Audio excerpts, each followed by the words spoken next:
Raymond Limon's commitment to public service is rooted in his belief in the power of community. As Vice Chairman of the Merit Systems Protection Board, Limon views a deep understanding of human capital as essential to effective leadership.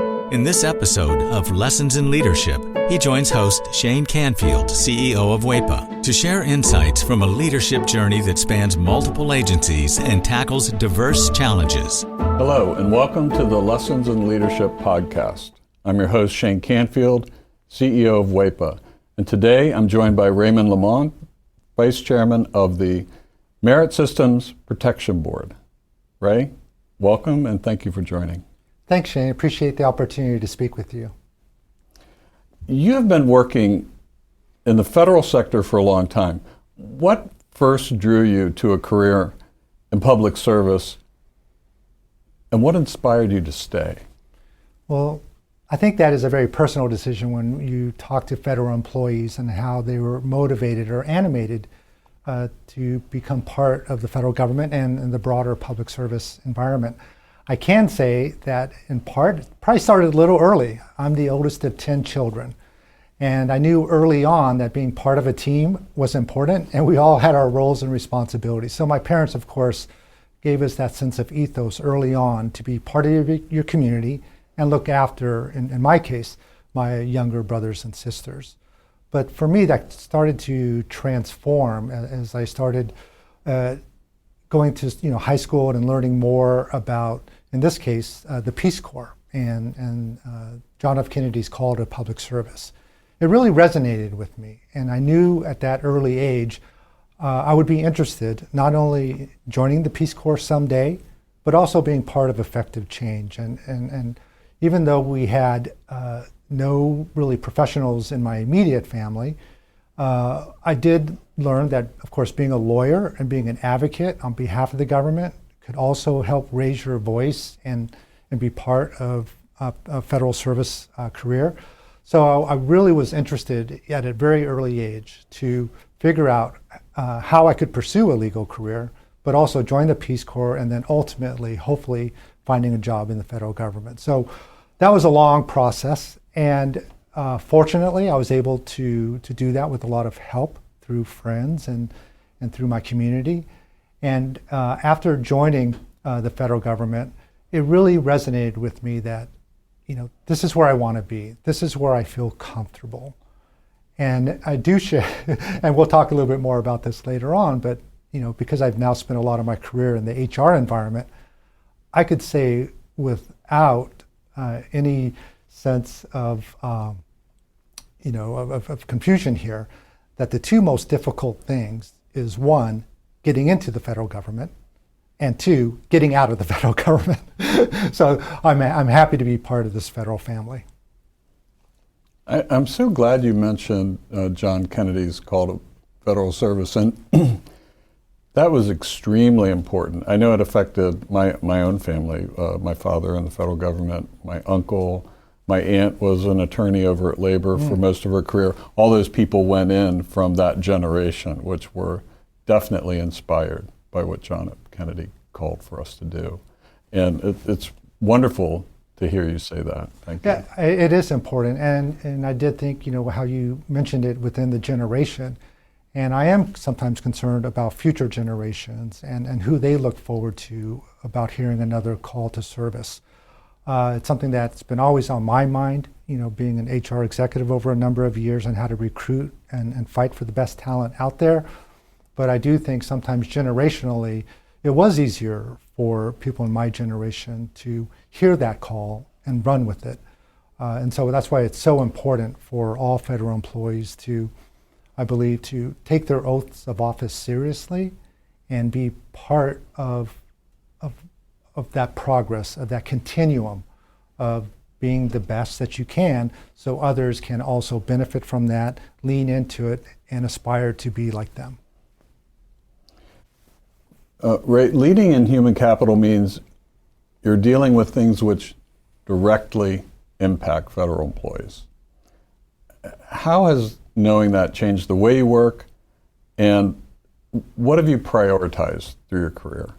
I think that's a great question. I think many people in the HR environment are not necessarily celebrated in a way or understand how integral they're part of any organization. And I could say this whether it's private sector, I did work in a private law firm for a while before joining the government, and certainly now in the government.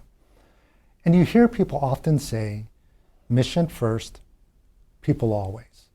And so your mission can only be accomplished by having the right people in the room, meting out the programs, being part of the solution. It all starts with people. And I think when we look to recruit and get the right people, two questions naturally come to mind. What is in it for us? And more importantly, what's in it for me? So I do think being part of an organization, if that organization wants to be successful and or get good to great, you got to have the right people. And that's where HR plays an integral role in with that agency's mission to make it happen. So I think from that perspective, even though I'm a trained litigator, understanding the role of human capital is probably the most important function in any successful organization. It's really good to hear you say that. In the private sector, HR, now generally referred to as human capital, is making its way to the boardroom in a very deep and profound way. And as my mother used to say, it's about time. So I love your answer. That was excellent. MSPB is a small agency perhaps, but an extremely important one. It aims to protect federal employees from prohibited practices in the workplace. When you're working through different employee cases, how often are you thinking about the personal impact that decisions made will have? I think about it a lot, in that every caption on a case has somebody's name. That name is associated with somebody's face and equities in the job that they're doing. And they are taking advantage of the due process that government employees are afforded, and they should take advantage of that. And they deserve to be heard. And I think what happens so often in organizations that people can feel frustrated, they feel disengaged because they're not being listened to. And as you said, the Merit Systems Protection Board is a small but yet mighty agency that's at the forefront of protecting due process and, more importantly, giving employees an opportunity to be heard. You know, just as they say in every conflict or issue, there are at least two sides. So they are given an opportunity to explain their side of the issue.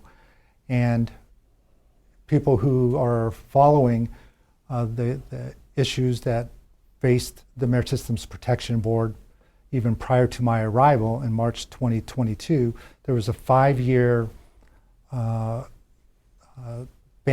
I should say a 5-year lack of quorum in which, because the 3 board members were not appointed, there were no board members to hear cases. So we had about over 3,800 cases stay in abeyance without a decision.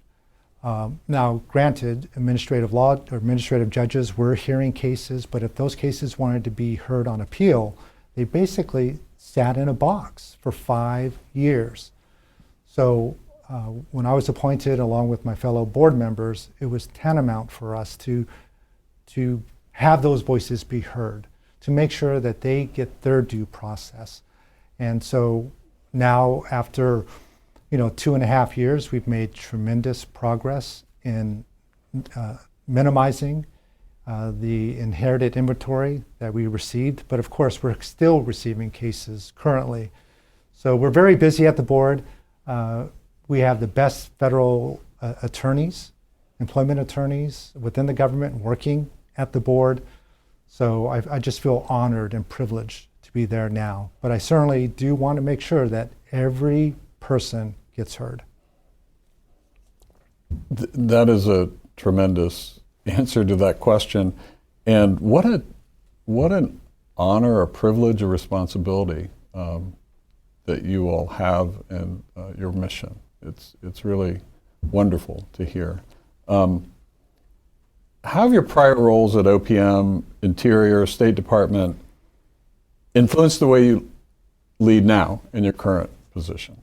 It's a great question. In some ways, having those opportunities almost makes me feel like the Forrest Gump of federal employees, in that I've been offered an opportunity to sit in some amazing agencies at critical times to learn, to observe the process, both from a large agency perspective and a small agency perspective, and in different roles. So first and foremost, being an employee, along with 2.1 million other federal employees, you know, I have duties, responsibilities, and rights, and I want to be heard, right? But also, moving into a management role, now I have to make sure that employees are held accountable. Being a former Office of General Counsel employee at OPM, I used to litigate cases and defend OPM. Moving into a role as a Chief Human Capital Officer, I oversaw the functions of employee relations, labor relations, union activities, advising agency leaders on a whole host of issues related to performance and accountability.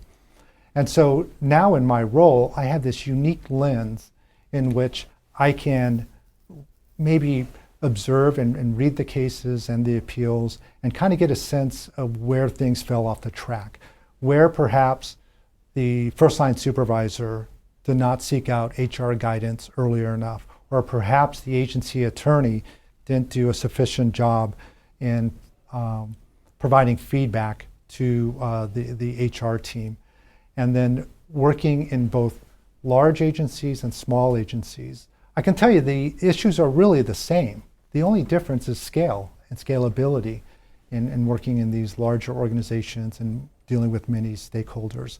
So I do have this unique perspective in looking at cases that I can actually put my feet into somebody else's shoes and kind of see where things occurred correctly, and if you will, by the law, and maybe where things fell off the rails, that to help inform how I ultimately will decide a case. Excellent. I can't think of a more important role to have a thoughtful leader running. Think back to earlier in your federal career, and we might have touched on this a little bit before we started, but is there a moment that stands out to you that changed or gave you more perspective that affected your leadership style? It's a great question, and I think many federal employees find themselves at a decision point in their careers, and how they make that decision will either amplify or maybe impact in ways good and bad their careers later on down the road. So I'll tell you, I think the one kind of crucible event that occurred when I left private practice and I joined OPM's Office of General Counsel. And I came in at a GS-11. I tried to learn very quickly. 3 years later, I'm a newly minted GS-14 federal employee. And the general counsel knocks on my door and says, the director wants to see you. And I said, well, that's unusual. What does she want to see me about? And she says, I don't know. You just go see her. So this happened to be Janice LaChance, the director of OPM at the time, and the year was around 2000. And she said, Ray, we're having an issue in our Office of Administrative Law Judges.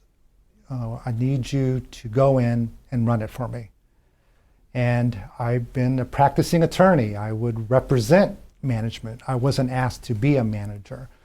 But this opportunity came, and the position happened to be in the SES, and also at the same time, there was an office of about maybe 12 people, and issues that I won't get into right now. By the time I arrived, the SES head and the GS-15 deputy director were no longer there, and half the staff left. So I'm dealing with 6 employees who's wondering, what do we do and why are you here? And so I'm about 36 years old at the time. And I also found out that the Office of Administrative Law Judge, which is a very important function within OPM at the time, it had to work with the 29 agencies who employ administrative law judges, who ran the exam process and really ran its own personnel system, which is unique to administrative law judges. I had to learn very quickly about the role and the function of that office. And I also learned that that office was funded through reimbursable services, meaning that agencies had to pay OPM for the privilege of receiving ALJs. And I had about 6 weeks to collect over $1 million to help run the office, or otherwise potentially look at an anti-deficiency issue. And the agencies were upset with OPM at the time and were, in essence, saying we're not going to pay the bill because we're not happy with your services.